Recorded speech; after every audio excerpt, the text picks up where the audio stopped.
આજે હું તમારી સાથે જે રેસીપી શેર કરવા જઈ રહી છું એ રેસીપી તમને જો પાઉંભાજી ભાવતી હશે તો ઘરે એકવાર જરૂરથી ટ્રાય કરજો. કારણ કે પાઉંભાજી બનાવવાની ઝંઝટ વગર તમને ટેસ્ટી ચટાકેદાર પાઉંભાજીનો ટેસ્ટ મળશે. અને જો તમને ખીચડી ભાવતી હશે તો પણ તમે આ રેસીપી એકવાર ઘરે જરૂરથી ટ્રાય કરજો. કારણ કે તમને ફ્લેવરફુલ ખીચડી મળશે. Hello friends, welcome back to Khushi's kitchen. આજે હું તમારી સાથે પાઉંભાજી ખીચડીની રેસીપી શેર કરીશ. પાઉંભાજી ખીચડી બનાવવા માટે મેં અહીં 1 કપ બાસમતી રાઈસ અને 1/2 કપ તુવેર દાળને 30 મિનિટ માટે પર્યાપ્ત પાણી ઉમેરી પલાળી દીધા છે. હવે 30 મિનિટ બાદ એક પ્રેશર કુકરમાં પલાળેલા બાસમતી રાઈસ અને તુવેર દાળમાંથી પાણી અલગ કરી પ્રેશર કુકરમાં એડ કરી દઈશું. ત્યારબાદ 1 કપ લીલા વટાણા, 1 કપ ફ્લાવર અને 2 કપ પાણી એડ કરી 1 ટેબલસ્પૂન મીઠું અને 1/2 ટેબલસ્પૂન હળદર એડ કરી 3 વિસલ થાય ત્યાં સુધી ખીચડીને પ્રેશર કુક કરી લઈશું. હવે ખીચડી બનીને તૈયાર થાય ત્યાં સુધીમાં આપણે એક પેનમાં 4 ટેબલસ્પૂન તેલ ગરમ કરવા મૂકીશું. તેલ ગરમ થાય એટલે 1 ટેબલસ્પૂન જીરું, 1 ટેબલસ્પૂન હિંગ, ઝીણા કટ કરેલા 2 લીલા મરચાં તેમજ 1 ટેબલસ્પૂન લસણની પેસ્ટ એડ કરી 1 મિનિટ માટે સાતળી લઈશું. ત્યારબાદ તેમાં એક ઝીણી કટ કરેલી ડુંગળી એડ કરી થોડીવાર માટે સાતળ્યા બાદ 1/4 કપ કેપ્સિકમ એડ કરીશું.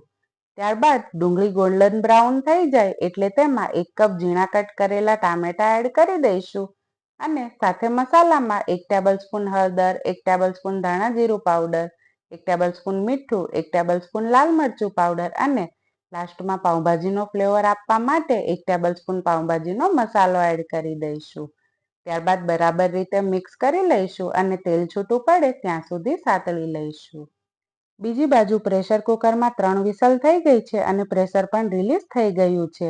આપણી ખીચડી બનીને તૈયાર થઈ ગઈ છે. બસ આવી જ રીતે આપણે ઢીલી ખીચડી બનાવીને તૈયાર કરી લઈશું. બીજી બાજુ આપણા ડુંગળી ટામેટાના મિશ્રણમાંથી પણ તેલ છૂટું પડી ગયું છે. હવે આપણે તૈયાર કરેલી ખીચડીને ઉમેરી બરાબર મિક્સ કરી લઈશું અને 5 મિનિટ માટે કૂક થવા દઈશું જેથી ખીચડીમાં મસાલાનો સ્વાદ બેસી જાય. તો ફ્રેન્ડ્સ, આપણી પાઉંભાજી ખીચડી બનીને તૈયાર છે.